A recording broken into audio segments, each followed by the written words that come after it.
আমাদের third edition আছে বালকৃষ্ণ দোষী মেমোরিয়াল এক্সিবিশন। এই বছরে আমরা আর্কিটেক্ট মধুসূদন চালাসানিকে নিমন্ত্রণ দিয়েছি।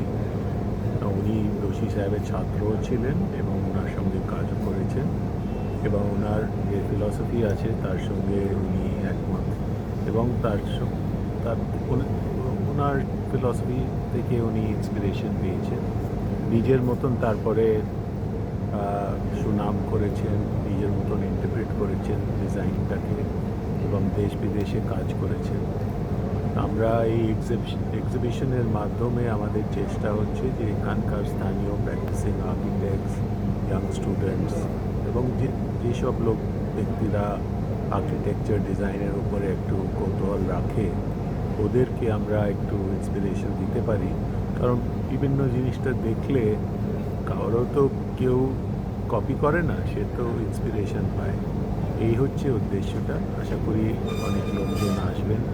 এইটা আপনার তো থার্ড টাইম চলছে। হ্যাঁ, আগের দুবারে যখন করলেন রেসপন্সটা কেমন বুঝেছিলেন, মানে এখনকার মধ্যে ফারাকটা কি বুঝতে পারছেন? ফারাকটা তো জানতে পারবো না, কারণ এটা তো আজকেই আরম্ভ হলো, তো এটা তো প্রায় 3 সপ্তাহ চলবে। তো আমরা তো খুব ভালো রেসপন্স পেয়েছি, মানে আগের 2 বছরে। হ্যাঁ, মানে বিশেষ করে আর্কিটেকচার ফ্রেটার্নিটি লোকই বেশি আসে, সাধারণ মানুষ তো কম আসে, কিন্তু ওরা ফিডব্যাক খুবই ভালো দিয়েছে। এবং তারপরে আমরা এই যে এক্সিবিশনের কিছু ভিজুয়ালস এসব আপলোডও করে আমাদের ওয়েবসাইটেও থাকে, তো ওখানে তো অনেক লোক ভিজিট করে, পরে দেখে। আমরা এর আগের বছর আপনার দেখতে পেয়েছিলাম, নতুন নতুন অনেক জিনিস দেখতে পেয়েছিলাম। এই বছর আমরা নতুন নতুন কী দেখতে পারি? আপনি যাবেন এক্সিবিশনে, দেখবেন, আশা করি নতুন হবে। তা আপনার কি মানে আপনার কি বার্তা থাকবে আজকের যুব সমাজের জন্য?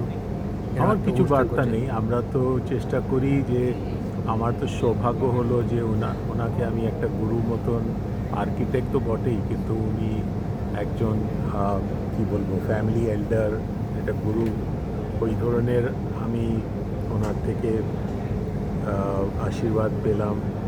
ওনার সঙ্গে অনেকবার যোগাযোগ করার সম্পর্ক হলো আমার।